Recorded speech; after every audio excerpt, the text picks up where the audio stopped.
Hey, so I'm super excited to do your very first food log macro assessment.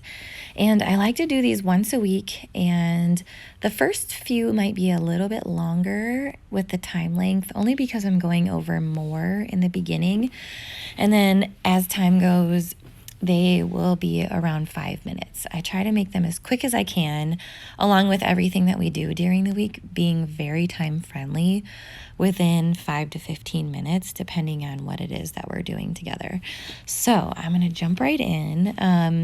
A food log macro assessment is to help you see your current meals that you eat in a day, and me showing you just how to adjust. So I'm not ever going to hand you a meal plan to follow. I may show you an example of something that's similar to the foods that you eat, and showing you an example of what foods are paired up together throughout the day. But the way that people learn and take it with them for the long run, for long term, and having that intuitive, knowledgeable sense of how to navigate their day on their own without following a meal plan and really understanding what they're doing, is by looking at what you currently do with a few different days a week with your foods, and me showing you just what to add in, what to adjust a little bit, what to do a different portion of, and really showing you what is what in terms of high fat foods, leaner foods.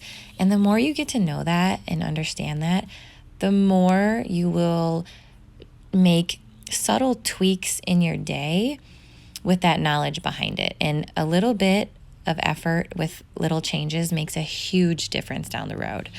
That creates results, that creates what you want to create in terms of your goals. And obviously nutrition is a huge factor, and you shouldn't ever have to really feel restricted or cutting out everything you love or hating, the eating part of your day. You should just get more comfortable with knowing your foods better and adding in XYZ in your day. So let me show you what I mean. So we are aiming around 2,000 calories, 2,100 calories. Try to never go below that. Your body needs that to sustain and build muscle, and it also needs that for fuel and energy. So you don't want to dip down into a really low calorie bracket and lose a ton of weight, because it's not sustainable. And we want to build muscle during this process, so we definitely need enough calories and food and nutrients and energy and fuel in order to do that, because changing your body composition and building more muscle is what creates long-term results. So no yo-yo, quick fix, quick, weight loss type of thing. This is a long-term sustainable thing that I want to create together for you. So you'll learn in your next training module a lot. And there's a few training modules that really explain a lot more about macros and nutritional labels and food. And your next one is really going to help, which I'll send out next week. I just want you to focus on this right now. But as we go, you're going to learn a little bit more and a little bit more and a little bit more, and it's going to stick with you forever. So these are all the things that really helped me understand how to navigate my day and understand food better and reach goals. So your macros are set at about 2,100 calories. So I want you to hit around 160 grams of protein. So what that means is you're going to have I want you to aim at about 6 servings of protein-dense items in your day. So you're always going to think that first and foremost, all day long. Like, am I having a protein-dense serving with my meal? Or can I double up on protein-dense servings depending on what it is? Chicken is really easy to double up on, egg whites. There's a few things that are really easy to do double portions of. And then you can have your single portions of things like yogurt, a protein bar, a protein shake, sprinkling it in your day in between meals, or even with your meal in addition to it. But I want you to aim at 6 protein dense servings in a day. So if you have to write it down like on a Post-it on your fridge, or have something that you can write out every day to keep track, like, okay, for breakfast I had 2 servings of protein. I had a serving of turkey bacon along with my yogurt and a piece of toast. So that would be 2 servings of protein. And as you go through the day, you can really recognize where you had your protein, and you can see where you fell short at the end of the day. Like, okay, I needed to add in 2 more servings, and I could have done that with this meal or in between my meal, with this type of protein serving. Like, whatever your list is that you like to eat of your preferred protein items, you're going to stick to that list, and you're going to slowly add to it, because you'll find a few more things that you like here and there. But I want you to have that wrote out, your protein items that you like on a list. And that's kind of your go-to sheet. And you want to stick to mostly leaner protein items, because at the end of the day, it's hard to not go over fats with all of the other foods, like fried foods, or high carb, high fat items, or even fat dense items like avocado and nuts, butter, oils, etc. So we want to keep our proteins leaner, just so it ensures we don't go over our fats at the end of the day.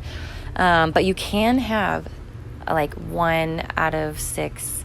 You can have 1 higher fat protein item. That's totally fine out of the 6. So like you did for this day, sausage is a higher fat protein item, so that is totally fine to have kept if everything else was leaner in your day. But most of your meals were higher fat. So that's what I'm pointing out is the sausage, the 2 sandwiches with sausage were higher fat meals. The Sonic meal was higher fat. It was deep fried. And then your dinner was higher fat with the chips and with the cowboy caviar. I believe that has avocado in it, and whatever the base is mixed in there with the sauce. I'm not 100% sure, but you can assume that if something is a higher calorie meal, it's going to have higher fats. So that's kind of what I gauged off of that. But you don't have to cut out all of these things. What I want you to do is more so pick and choose what higher fat meals you want to keep in that day. If you really wanted to eat that Sonic meal, you could have. But I wouldn't have had that higher fat deep fried meal along with the other 2 in the day, because at the end of the day, it was just too much fats. Too many higher fat meals and not enough protein. So your meals were pretty low protein, all of them. The sausage did give you a protein dense chunk, a couple servings. But what we could have done is added in more protein items in the day.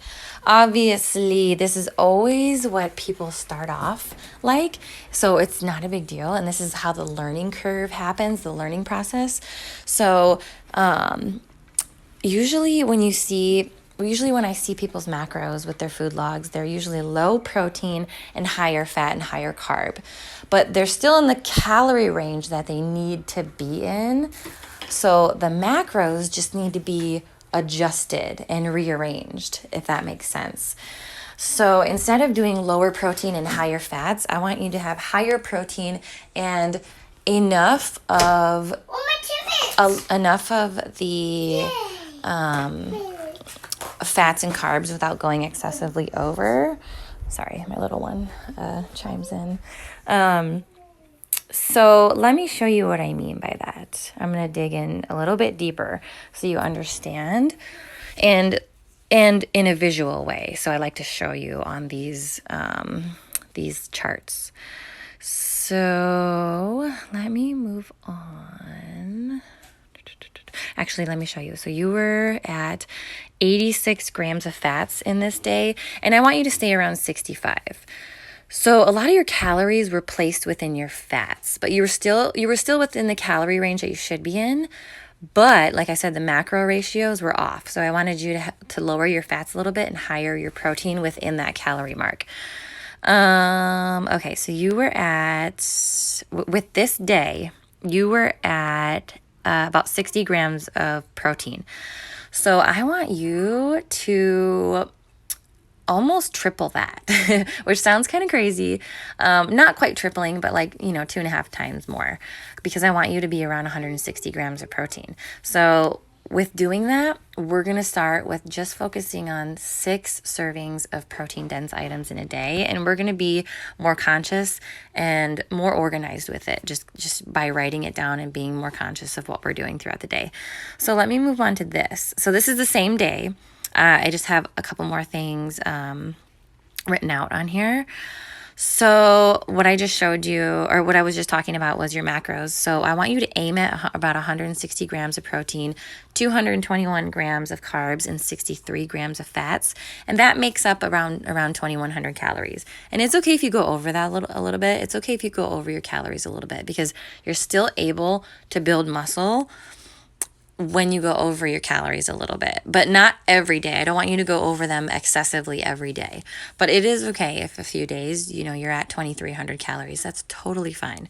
And preferably in carbs, leaner carbs, not your fats. But it is hard to hit protein. It's one of the most difficult things, and it's a learning curve of how to do it and being more conscious of it throughout the day. And then once you learn how, it's just like normal routine. You understand what to do, and you know that half the day has gone by and you only had like 1 protein serving, and that you really need to get on it and get to where you need to be. So that's why each week you'll learn a little bit more and a little bit more, and it'll all make more sense and come together. But so I showed the comparison of what your macros were and what you want to aim at. So you were at 59 grams of protein out of 163. You were at, your carbs were fine. Your carbs were fine. It's just a couple of your carbs were higher fat carbs. So with that, it brought 86 grams of fats, and you were supposed to be at 63. So what we want to do is aim at lowering your fats and hiring your protein. And I showed a few examples of different meals right beside your current food log. So your food log is showing what you ate, and then right next to it, I'm showing an example of what could have been done to better hit your macros. So instead of 2 sausage and biscuits, you could have had 1, and then you could have added a protein shake to it. And with the protein shake, I don't want you to add any peanut butter or higher fat things. You could have added in some fruit to it. That's totally fine. And then for lunch, you could have kept the onion rings or the other thing, but instead of having both of those, you could have chosen one and then added in chicken salad with egg whites in it, which would have been really high protein to add into that meal, which would have been amazing. And then for your dinner, so that would have been fine. What you could have done is just done maybe like a half portion of the chips, and then added in maybe some ground beef to that dip. So it would have made it a little lower fat, but higher protein. And then you could have added in like a yogurt after that, or in between your meals, just to get in an extra like 12 to 15 grams of protein. So that would have been about 6 servings of protein in your day. And what my goal is to show you how to do that. and examples of what your food log is and how to just adjust it and rearrange some things and add in some things in order to better hit your macros. So I hope this helps. Let me know if you have any questions, and even if you need to watch over this again to understand it better, that's totally fine. But let me know if you have any questions. I hope this helps, and each week we will do one of these with a different food log. So you'll see a different example of how to hit your macros based off of what was eaten that day on your food log. So let me know if you have any questions, and I'm super excited for you to do the training module next week, because it's really going to help understand macros more, and each training module is really going to help with all different things throughout this process. So we will touch base soon, and again, let me know if you have any questions. We'll talk soon.